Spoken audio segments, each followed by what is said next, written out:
Welcome to the Diamond Mine Podcast with Nate and Lainey, where we listen to all 92 Diamond albums certified by Billboard. Today's album is Tragic Kingdom by No Doubt. But before anything else, here's our news segment. And welcome back to your music news. First off is some not so good news. I feel like there's a lot to catch up on, so bear with me. Mark Lanigan, singer for Screaming Trees and Queens of the Stone Age, passed away at the age of 57. Rest in peace. Britney Spears lands a $15 million book deal, and people are saying that she's following in her sister's footsteps, and that she will be uncovering the truth in her side of the story and all of the things that have been going on. Michael Bublé is having another child. Congrats, Michael. Okay, last music news, I said how people were going to have to pay for a certain service for Kanye's new album to drop, right? Yeah. Well, they were upset that the album didn't drop on time. Shocker about that one. But we're going to try to stay away from Kanye because that's a little crazy right now. BTS have announced a 4-night Las Vegas stadium residency. Congrats to the K-pop world. And Daft Punk will celebrate the 25th anniversary of their debut album Homework with a deluxe edition of the album and one-time only live stream of a 1997 concert played without helmets. Oh. That's really strange. Interesting. Pretty sure it's already happened. But if you saw it, comment down below. Tweet us. Email Nate. Smashing Pumpkins announced an 11-date tour. Only 11 dates. Are they coming to your city? Comment down below. Gary Brooker, frontman of the rock band Procol Harum? Sorry about that one. Passed away at the age of 76. Rest in peace, Gary. Kurt Cobain and Courtney Love were married 30 years ago on February 25th. I don't like Courtney Love. I'll be very open about that right now. Green Day has canceled their Moscow concert following Russia's invasion of Ukraine, and I wouldn't be surprised if other artists followed in their footsteps on that one. Mr. John Bon Jovi celebrated his 60th birthday. Congratulations, John. If you haven't seen that episode, go check it out, by the way. Billy Joe's mother, Ollie, turned 90. That's actually crazy. And so, in the past, in music news, I mentioned that lead singer of Smash Mouth was leaving the band and he was no longer being in it, which is a huge bummer. In this headline, Smash Mouth has found a new singer. So Smash Mouth's new singer hails from a Weezer tribute band called Geezer. Isn't that just the most fitting thing you can hear? Oh my gosh, that's incredible, honestly. The Weeknd sets his After Hours Till Dawn North American Stadium tour with Doja Cat. And tickets have been on pre-sale. They've gone on sale. Honestly, I expect his shows to be sold out completely. Yeah. Metallica, their album Master of Puppets celebrated its 36th year, which a lot of people argue is the best album of all time, or best metal album of all time. It's not on the list, though. That's crazy. Which is very interesting. The Black Album is, but whatever. Pink Floyd's Dark Side of the Moon celebrated its 49th anniversary as well. Next year we'll hit that 50. Yeehaw. Okay. So this was just kind of funny. I got an email about this. So the Red Hot Chili Peppers video game themed music video for Californication was released in 1999. Well, now, 23 years later, an independent game developer has created a downloadable version of the Californication game for Red Hot Chili Pepper fans to enjoy, and it's for free. That's crazy. Right? And then Joe Jonas and Sophie Turner are expecting their second child. Congrats to y'all. And I woke up this morning and immediately went to Twitter, and Khalid had his first certified diamond single, Location. Heck yeah. And what's even crazy is apparently, and he said this, that it is the 75th song to go diamond. That's insane. Isn't that weird? That's crazy. Only 75 songs have gone diamond, individually. And then, last but certainly not least, after more than 20 years at Columbia Records, John Mayer announced that he's leaving the label he's called home for nearly his entire career. Bummer.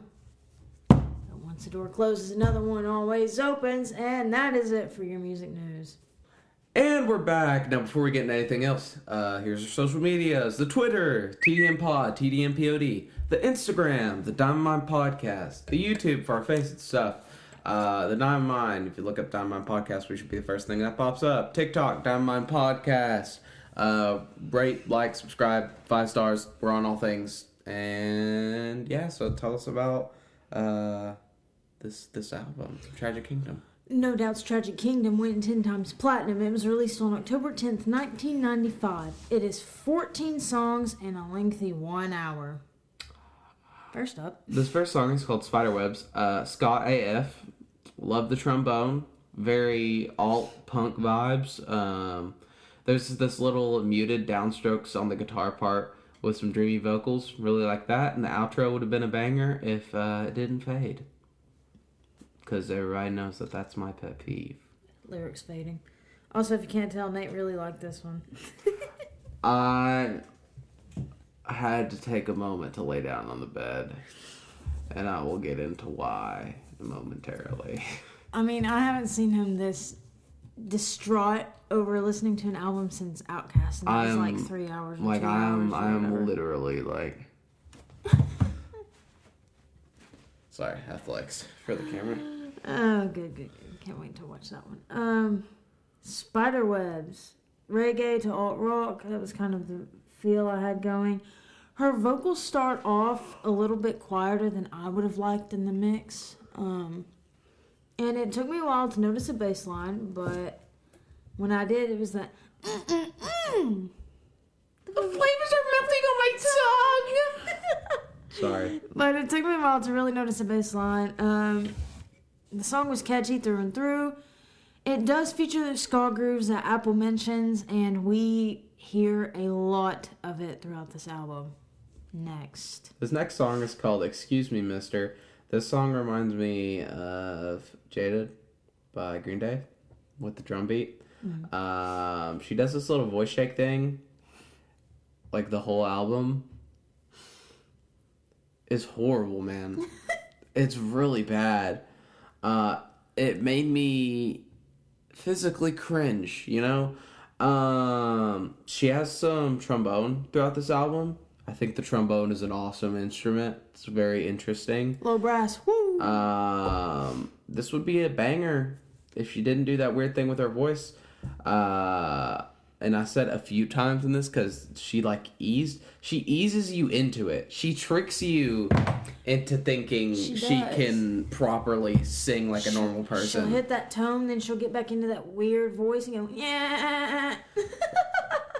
I go on about it in a couple songs, so I'll wait till then, but yeah. Because it gets rough. Mm-hmm. Like Nate already kind of touched on with the Jada Green Day, it has a faster tempo. Thoroughly enjoyed that. The riff, honestly, I think makes the song come alive. It's kind of simple, but it's very effective in what it does. The breakdown, like Nate already mentioned, has the brass, piano, and a mean snare pattern. Honestly, it was just a fun song that could very easily be a favorite from this album, to be honest with you, even after finishing it 12 songs later. And she says, excuse me, weird, which is what Nate was touching on. And he'll get more into depth with that, of course. But I think when she does that, she's just like stressing her voice too much or something, or she's trying to be weird and different. Yes. I don't know, but we can move on. This next song is called Just a Girl. I know this one from TikTok. Definitely a powerful song about gender issues, and I can appreciate that. Mm-hmm. The chorus is a banger, but I'm not really sure about the little synthy thing used in those solos or during the verses. Like, I don't even know what instrument it would be. I just called it a synth. I didn't like that. Yeah, okay, yeah. And I said that she sings like Angelica from the Rugrats. And I stand by that. If not, I'm here to what is beyond reaffirming something? Cynthia! I'm not just here to agree with that statement from the past. I want to make it more extreme. Like, she sings more like Angelica than Angelica sounds. If you know what I'm saying. Anyways. She's more Angelica than Angelica. Sorry. Was that your notes for the song? Yeah. Kind of what you were saying with the synth. I said that this one started off sounding more in the 80s realm of things. I've heard this one before. It's one of their more popular ones. Getting into Gwen's voice. She does have a great voice. And listening to this album to stuff she's been in more recently, there is a drastic difference. And she has crazy range now. She's even been a coach on The Voice. Check it. She's married to Blake Shelton. That one doesn't make sense to me, I'll be honest. But she's gone on to be, honestly, like, just bigger than this album and bigger than No Doubt itself. Mm-hmm. But I feel like I think this is only, like, their second album to be released. So I feel like she was, kind of plunging into the stardom, trying to find her voice and her footing throughout all of this. So maybe that's what that is. But I do like the rasp in her voice when she does bring that out. And it does remind me of Amy Interrupter, who we've talked about before. And who, like, the Interrupters are in that, like, ska, alt-rock kind of medium, that realm.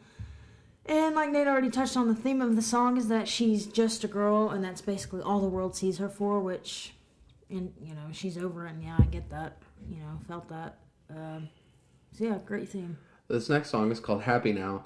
I'll start with positivity before I get into negativity, because I already know with just how I'm acting right now. Yeah. I'm going to be a little negative Nancy. I'm going to be a little sour Saul for this whole... You're a little sour? And that's just how it's going to be. These boots are made for walking, and that's just what they'll do. So, the drummer is awesome. Are walking all over Gwen Stefani. I love the energy this band brings. Drag her.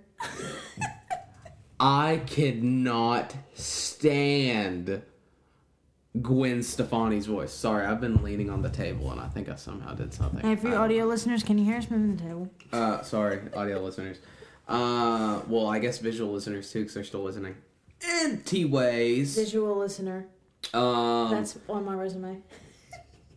It's unfortunate because I like pretty much everything else about these songs, but the main focal point sucks. And I mean that wholeheartedly. She sounds like when she sings, she turns her esophagus into a coffee straw. She's got a frog in her throat. It's unfortunate. Like, geez, just clear your throat. Oh my God. Literally how she sings all the... Literally that. The whole album. All album. It is That's our rough. TikTok. It is rough. Slap anyone else's voice on these songs singing this. Give me Hayley Williams. Give me Hayley Williams. She's from Paramore, if you didn't know.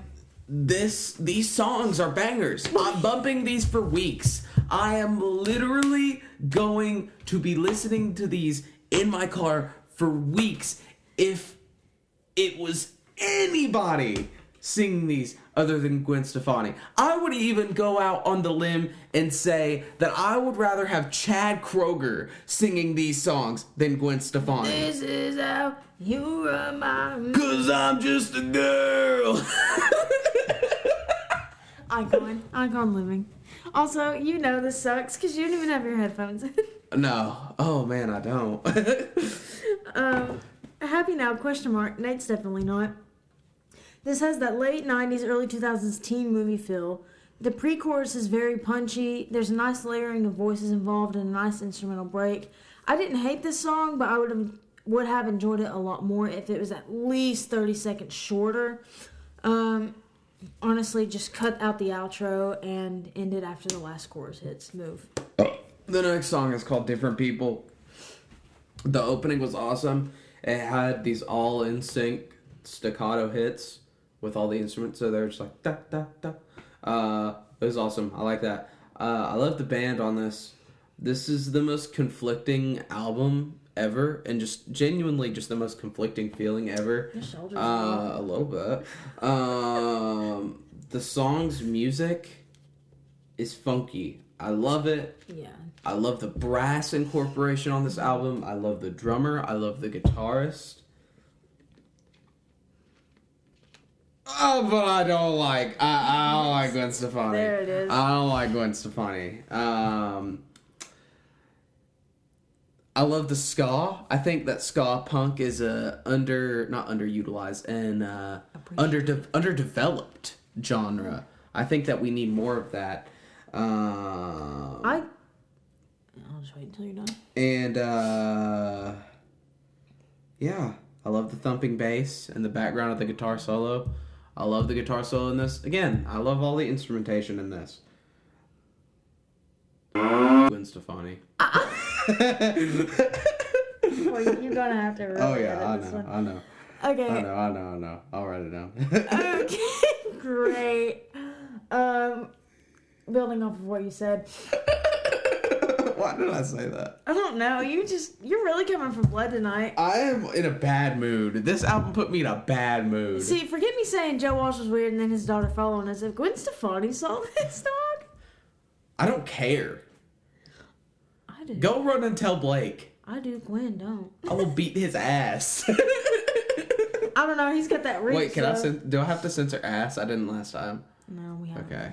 I didn't think I had to censor ass. No, because remember that one episode you looked Oh, and I was like, ass. You had that little kid dance. I hit that. I almost said the F word again. I hit that Elmo on him. Just hold up. I'll talk to you about this later, actually. Now I'm thinking about it. Okay, let me just build off of what you said real quick. Okay. So I think throughout the album, this instrumentation is, probably take it back out. Throw it away. Thank you. Cash. Okay. I think throughout this album, the instrumentation is very strong. Now, going off of what you said with ska, I agree that ska is a very, I don't want to say underground, but, just, like you said, underdeveloped. No one really...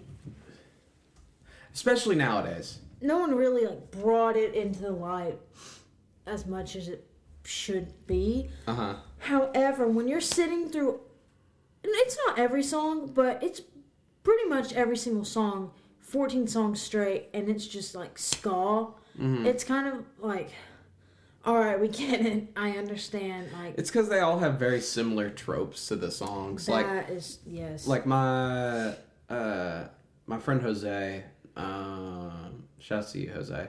I was talking to him about there's a specific Mexican restaurant that me and my girlfriend really like to go to called Soccer Taco, and they always play this specific kind of Mexican music. And I went up to him and I asked him, because his family's actually from Mexico, and I asked him, I was like, is all Mexican music like this? Because they all had this drum beat that was like cha cha cha cha, and it was like, he was like, no, that's just one specific genre of Mexican music that they all have that drum beat. And that's kind of how it is when you listen to some of these it's ska. Some of these genres in general, though. Like when we listen to what was the one where the band where the bassist just recently died? ZZ Top, and everything was just like doom chop, doom chop, doom chop, doom chop. I don't even think it was that. Or yes, but I know what you mean though. But you know what I'm saying. Anyways, sorry. Charlie Watts would have said, "Keeping it simple sometimes is the best option." But all right. Going back onto what you said about the intro, if I actually had to play that live just by like listening to that one time, there's no way I could do that. I would butcher that horribly. But I would say the song didn't really start off that great. I wasn't really appreciating it. I honestly don't understand why. Oh, I go on a rant here. So I don't understand why albums have to have this many songs and be this long. Either make it like 6 songs, but they can be long, or make it like a bunch of songs and they're like 2 minutes or less. And just make it sound different. I need more diversity throughout the album instead of the same sound. Yes. Over and over again. Like, you cannot tell me that when people would listen to their cassettes and CDs and stuff all the way through, like the artist intended, mind you, that they wouldn't get just sick of hearing that. That is something that, I'm sorry to interrupt you, but that is something that a lot of people that when they listen to albums, they say, oh, I really like this album, that they don't think about, is that the artist, when you're writing an album, the artist made that album intentionally for you to listen to those songs in a row, all the way through, in that order. That's just how it is. That's how it's always been. Mm-hmm. So when you have no diversity, your albums automatically have less staying power. Like in general, like in 20 years, people are still going to be listening to your stuff. No, because it's the same genre. Like, why are they going to want to dive back into that? Anyways, and also staying power in the minds of like the people that just listen to your stuff. Like if I just listen to an album and all of the songs sound the exact same, what am I going to remember from that? But if I'm sitting there and I'm listening to an album and you throw me an album like Sgt. Pepper's, you throw me Sgt. Pepper's, you have songs that are drastically different. Like the actual song, like Sgt. Pepper's Lonely Hearts Club Band versus like She's Leaving Home. They're total opposite sounds, and that gives the album so much more staying power and listenability. And just... But also, you can recognize individual songs and not just be like, oh, like, there's no confusion. There's no, like... They all hold a very special and specific point. And now there is a way, and we've not run into this on this podcast, and you honestly don't run into it much, but like where they can be too different, and then there's like no cohesion in your album, but like if you were to have like country and metal. Yes, like I would much rather have diversity than this. Right. And there are some songs on here that are diverse, and those are the songs that I liked more and that I knew already, but yeah, whatever. But going back to the album, how you were talking about it's meant to be all the way through and stuff, how we were getting on that. Even if you hit shuffle on an album, it still has a much different effect than if you were to play it all the way through. And that's why Adele asked Spotify to take away the shuffle thing when listening to the albums, so people could play the album all the way through like she had intended it and worked for it to be that way. I don't even think that sentence made sense. I don't really care. I understood what you meant, though. Right. And sometimes I even get tired of hearing my favorite artist. Honestly, it happens or whatever. And I spent so much time writing down that little rant that I didn't really listen to the song in depth. But, I mean, it has some nice incorporation of brass and stuff. Next. It's a bug. Oh, and we're back. Sorry, I had to get a fly swatter. Anyways, this next song is called Hey You. The intro is interesting. Had like an Indian sounding instrument at the beginning, and it makes small appearances throughout the song and in the outro. She's not singing as annoying in this one, and who would have guessed it? I enjoyed this one probably the most out of any song on this album. There was a little harpsichord solo, and I honestly kind of giggled just because the harpsichord's a silly sounding instrument and a silly sounding name, but it kind of bumped. Really, this song is like everything that I've been saying throughout this whole entire album, except she's not singing annoying. So I like the instrumentation. I like the energy that the song's giving off. And this time I'm not hating the voice. So this is the voice. Featuring Gwen Stefani and Blake Shelton. Hey You. Well, it's not as good as Pink Floyd's, but this one still includes the same ska patterns that lie underneath, but it is a different sound overall, which I did appreciate, as Nate has previously stated. Honestly, I don't know what substance, or I didn't know what substance or purpose the song really held, but her voice sounded a little bit more natural in this one than the past few. I did look up the meaning on Genius lyrics, like I typically do, and basically this song makes a statement against women's stereotypical expectations about relationships. It's saying that women spend their whole lives looking for the right relationship / marriage, but their dreams might not come true and they can be misled because of their enthusiasm. Boy, you calling me a stupid housewife? Actually, yeah, pretty much. Next. The next song is called The Climb. Not as good as the Miley Cyrus one. But this one has a bluesy feel to me. It also has the same instrument in the back of it as the verses. In the back of the verses as Strawberry Fields Forever. Sorry, I'm really tired. If you haven't noticed. What is that? A woodwind instrument? No, I think it's actually a type of organ. Oh, that makes sense. Where it like blows through these like specific kind of tubes. I can't remember what it's called. But I think they actually used a like fake one for the Beatles song. Like I don't think they actually used a real one. I might be thinking of a different Beatles song trivia where they use like a fake kind of instrument. Whatever. Anyways.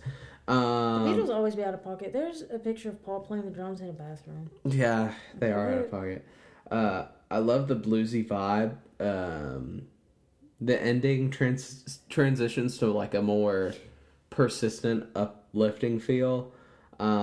She's climbing and reaching the peak of whatever she's climbing, so it sounds like prosperous. And it's kind of like when the church gets into it, and it's like, we're feeling it with Jesus. And it's like really just the whole room is getting filled up with that organ music. And this wasn't a church genre, but I just mean that same feel of like when everybody's like, yeah, we're reaching Jesus, the Holy Spirit, baby. That's what this song made me feel like. The church genre. Also, what is that called? Gospel. Gospel. What did you... Let me read your notes for a second on this song. You said a word. Hold on. Okay, I don't know what word you used, but I thought you were going to say, like, transcending. Transitions. Oh, yeah, maybe that was it. But then you said uplifting, so it kind of... Same thing. Now, here's a hot take for you. I think that if this song had been slowed down, I don't know how fast, I said by at least like 5 beats per minute, and it was sang by someone like Celine Dion or Aretha Franklin or someone with just like a powerful voice, it would hold a lot more power and it would give out that ballad sound, genre, type of song, whatever. Yeah. And honestly, I think it would just hold a lot more substance, have more grip on the mind than what this song does as it presented to us. But I will give Gwen Stefani credit because she did co-write almost every single song on this album. So there's that. Yeah, so it was a little lengthy too because it's like 6.5 minutes long, and she really could have cut out like the last 2 to 3 minutes because it was full of repetition and unnecessary. Next. This next song is called 16. Not as good as the song that's one number less than at 15 by Taylor Swift. Wow, it's an interesting intro. The intro is very Offspring-esque. You read this so monotone. You said, "Wow, the intro." It's interesting to me though that the verses still keep the ska feel, even though they came in with this Offspring type vibe. But the chorus falls right back into that punky feel, and it's like they flip flop back and forth the whole song. The guitar solo kind of caught me off guard. And I can respect what they're going for here, how they're flopping back and forth between like a harder sound to ska to a harder sound to ska. This isn't necessarily something I'd bump all the time, just because like I don't know how often I want to hear like genre changes just like while I'm chilling in the car like that. Like usually if I'm chilling in the car and I put on some rap music, I'm gonna listen to rap music the whole entire car ride. If I put on whatever genre, I'm gonna listen to that genre the whole entire car ride, you know? Mm-hmm. But you know the vibes. I wouldn't necessarily bump this all the time, but I appreciate it. You know what I'm saying? Right, I feel you. See, I have come to realize that I don't listen to just one specific genre anymore.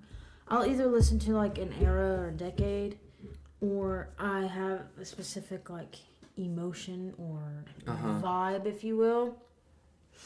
Or sometimes just one specific artist. But genre, I haven't hit one genre in a while. Yeah. It's kind of weird. Anyway, back to the song 16. You are instantly jolted back awake from the snooze fest of the last song. Heavier sound right off the bat, but then it cuts back into that full-on ska sound, like Nate mentioned. And also, I have to ask if anyone out there knows, what is a dolphin smile? I have zero clue. I guess because their mouth is so big. Got those rows of teeth. They got a lot of teethers. They're like it out there. The chorus kicks back in though to the same sound as the intro, and I do like the little incorporation of the radio announcer. You know, that little edit and the quick guitar solo that they featured. Overall, I think I did enjoy this one. Except the ska was starting to wear on me at this point, so I was like, all right, you know, I'm feeling it. I understand that that's what you're going for. I'll give it a solid 7.3 repeating out of 10. This next song is called Sunday Morning, probably on par with Last Friday Night by Katy Perry. I was gonna say that Last Friday Night was better, but it's just not. Don't diss Katy like that. I don't want to say that this is a worse Sublime because it isn't. The instrumentation is on par, if not even better. Her voice is just poopy. This song gives me huge vibes, though, of a Sublime song called... Hold on, you tell me if I have to censor this. It's called Date Rape. I don't think so. Okay. The song is called Date Rape. I mean, Nirvana has a song called Rape Me. Is that an okay? I just know that it's a sensitive topic, so I don't know if I'm allowed to say the word. Anyways. But we're not going to dive into it. It reminds me of the song called Date R Word. No, I can't say that either. No, because that sounds like it is not. Okay, I've already said the song name enough. I love things they keep doing with the time where everybody in sync will have like in sync triplets, like they'd be like, and it would feel like it was slowing down the song, and then they'd speed right back up into what they're doing. That's kind of like a ska reggae, not reggae, but like a ska trope. When is this song? They do that in Date Rape by Sublime. It's very interesting. They're all like dun dun dun dun dun dun dun, and everybody does it in time. It's nice. And this is better than Last Friday Night? No. Also, NSYNC, if you haven't watched those episodes, go check them out. Or listened. Otherwise, though, it's just kind of the same opinions I have on everything else. Yeah, I feel you. I really like how the song started off with this, the bass and the drums coming in, rocking it out a little bit, and then it cuts back to the ska. honestly, I was kind of at the point where I just wanted to skip the song. I won't even lie to you all. Nothing against the song specifically, but at this point it was just all too familiar for me. Again, nothing against the song because it was a good song. Not bad at all. But honestly, just that same ska sound is just a lot to take in when it's been here for the past 30 minutes already. Next. This next song is called Don't Speak. Yay! And the only song that I can think of off the top of my head, because I forgot to look up a song that I could make a joke about the song title and say that it's worse than, is it's definitely better than Cake by the Ocean, where they're like, talk to me, baby, instead of Don't Speak. That song sucks. That's like the only song I can think of off the top of my head. Sorry, Joe Jonas, you're better than the Jonas Brothers.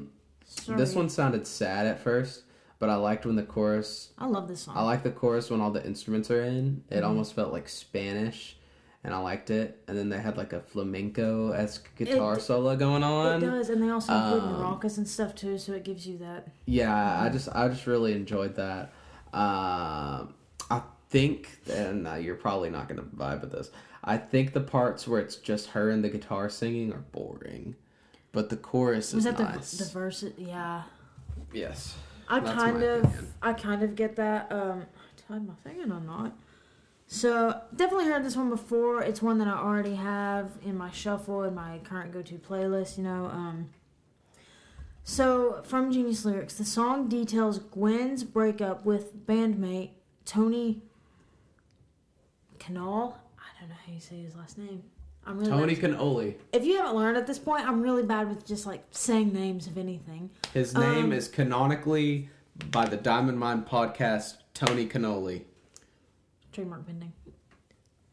Is that a trademark or is it a patent? Patent? It's not a patent. A patent's an invention. It's a copyright? See, I was taught nothing in public school. See... Except for in your class, Miss Gilbert.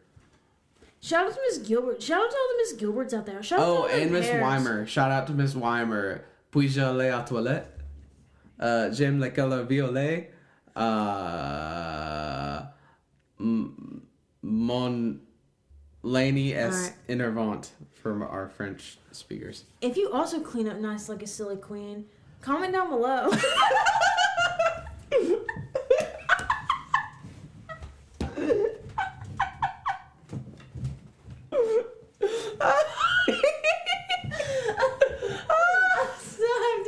Instagram caption.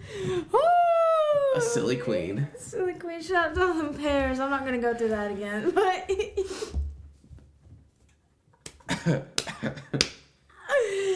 oh my gosh. Back to Don't Speak. All right. Anyway, Tony also co-wrote the majority of these songs too. Funny. So the two met in high school and dated for 7 years. Dang. And apparently several songs on this album are also inspired by the breakup. The main guitar over the chorus, I feel like, was a combo of Stairway to Heaven and Dream On by Aerosmith. So that's a lot interesting. But has a catchy chorus that is more body moving than just the head bopping we've received from previous ska-ing that has occurred. It's honestly kind of like a fresh... breath of air. A breath of fresh air? It's like a fresh of air breath. Like an air breath fresh. Of? Sponsored by Airwick. I'm not done. I just can't get through this for some reason. Yeah, and her voice is back to the more natural sound with her deeper tones. Nice little acoustic guitar solo. I like the song. Next. This next song is called You Can Do It. This one is disco AF. I could see Napoleon Dynamite dancing to this, but she just needs to just stop shaking her voice. It's not good vibrato. It's cheesy and annoying. Who let her do that often? She's on a major record label and they let her put that out there? Her doing that often? That's embarrassing. Not just on her part, but on the record label's part. That even got to see the public as often as it did. Anyways, loving the disco feel of the instrumentation because that's what I've been trying to pay attention to this whole album because the voice just isn't there. It's a good change of pace. Love that muted trumpet solo, baby. Oh! Sorry, Okay. that's my dog. Okay, very disco, even though I thought at this point, disco is dead, whatever. Really funky fresh. Honestly, just some booty shaking over here, if you know what I mean. I don't need whoop whoop. Y'all saw my PJs. And those sick muscles. And my freaking abs. America. Okay. I don't even care what the song is about. I'll be honest with you, Sue. Sorry, Gwyneth. That's it. Gwyneth. Gwenda. Gwenova. It sounds like it would be kind of like The Gwempire State Building. Guinevere. It sounds like it would be a motivational song, maybe. I don't know. Sure. That synth break. Woo! I just feel rejuvenated. But the ending was too repetitive, which is a reoccurring, I guess, issue, if you want to phrase it like that, on this album. Oh, let's move on. This next song is called World Go Round. I love the brass themes on this album. Just same old ska song you'd expect from them, though. They have these random trumpet screaming hits that we get, and I can always appreciate that because I played the trumpet, and screaming on a trumpet is really hard. I can't do it. It's just really, really hard. So yeah, put brass on an album, and you automatically get a little bit of happiness from me. That's all I got. You know that video where these guys are in the car and like a beat's dropping and they're screaming over the song, and then at the very end the guy like silently screams like violently. Yes. I just imagine when you said screaming into the trumpet, I just imagine them like screaming like that but into the bell of the trumpet. Or they're like just violent. Yeah, anyway. This kind of goes... Sorry.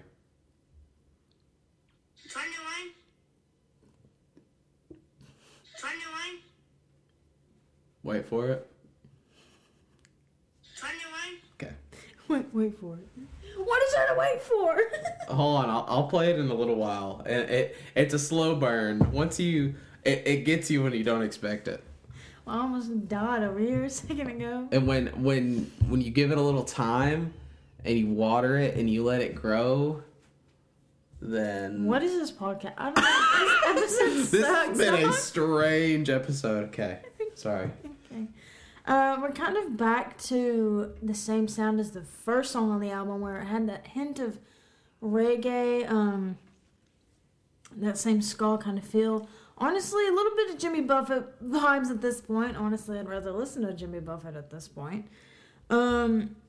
But it also reminds me of the band called The Selector, where their genres are mainly ska and then two-tone, but I'm not exactly sure what two-tone is. Look it up if you're really curious. I don't.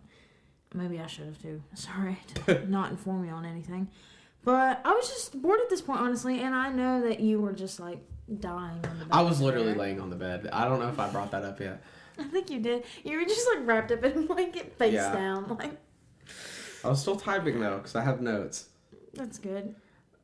Second to last one. This next song is called Ended on This, and I wish they had. I literally wrote, I wish. I literally So wrote, sad they aren't ending the album on this one due to the fact that the title is just perfect for that, and the fact that I can't do this much more. I like the piano in the song, makes it feel dramatic, but this song is just like the rest of the Madness Man, and I'm not going to waste y'all's time explaining that anymore. I completely agree. The instrumentation has so much potential in this song. But it just sounds... I mean, Gwen's still doing that same weird thing with her voice. And Sorry. it's like... You like waved me off. You were like, hold up. But it's almost like how Britney kind of made her voice sound babyish. Oh, yeah. I feel like it's almost comparable. But now, I don't want to like knock Gwen Stefani because, again, she does have a good voice and she has range and all that. And if it is her natural voice... I'm sorry. So sorry, but it does sound forced. And I mean, we're 13 songs in, and you've only had more of a natural, pure sounding voice for like 2, maybe 3 of the songs. So there's that.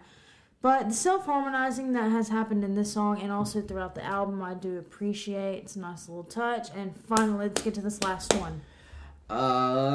This last one is called Tragic Kingdom. Album name drop.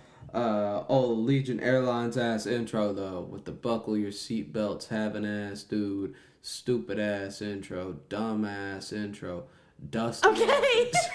Sorry. They got these little finger clapper things in the back, like the those things. I like those. We have those in the band room, but they're on like little wooden plank, and you can hit these things and they'll clap. No. Kalimbas are thumb pianos. I'm talking about little finger clappers. Like you put one on this end and one on this hand, and you. I have mentioned this in an episode, and I can't remember what they're called. They also have some tapping guitar action, but TGIO, thank God it's over. Wait, I think I actually wrote about that. Because it sounds like Eruption by Van Halen. Yeah. Right, where they just do the... Yeah, okay. I wrote that down. Funny. We're so good at this. My phone's on 69%. Sorry. Oh. Anyway, the audio at the beginning sounds like it's on a carnival or fair ride. This is 5.5 minutes. You're joking me. It was written by then keyboardist Gwen Stefani, who's actually Gwen's brother. Uh-oh. This is freaking hilarious. Genius lyrics is where I got this from. But Tragic Kingdom is a song about the famous theme park Disneyland in California, and how, in his view, Eric's, it was once a great place that became worse and worse over time due to poor direction and management. The name was a nickname for Magic Kingdom, one of the theme parks at the Disney World Resort. And guitarist Tom Dumont heard like the phrase Tragic Kingdom from his 7th grade teacher. Personally, I truly do think that is hilarious. And I'm glad they have a little hot take in there, and finally some controversy from a band that's borderline, punk with the ska, alt rock, whatever. And I like the dive into chaos that occurred at the very end and the finishing touches by that subtle little saxophone, Kenny G. Finally, we're done. How you feel 1 through 92? Well, this is a disappointing episode 50. Let me just tell you right now. This is episode 50? Oh, I'm so sorry. So sorry that our 50th is... This is on 43 now. Lower. Yeah, I want to put it in the 80s, but I won't because I love the instrumentation. That's fair. But I hate her voice so bad that it's in the 60s. I'll put it right at 69. I'll say mid-60s for now. Yeah, so, anyways, so the social medias, see, it caught you off guard, didn't it? The Twitter, TDM Pod, TDM POD. The Instagram, the Diamond Mine Podcast. The YouTube, the Diamond Mine. If you look up the Diamond Mine Podcast, will be the first thing that pops up. TikTok, Diamond Mine Podcast. TikTok. Rate, subscribe, comment, buy my email, like, share with your friends. Delaware! Share it to Delaware. Delaware, we reached Ghana. And we can't reach you? I am gonna hurt a bitch if we don't reach Delaware. We reached Saudi Arabia, and we can't reach Delaware? I'm not going to make a pun off Saudi Arabia's name just because I'm not intelligent enough to think of one. Anyways, you have anything you'd like to say? I just kicked the crap out of it. This has been the Diamond Mine Podcast. We'll be back at you next week with Eminem.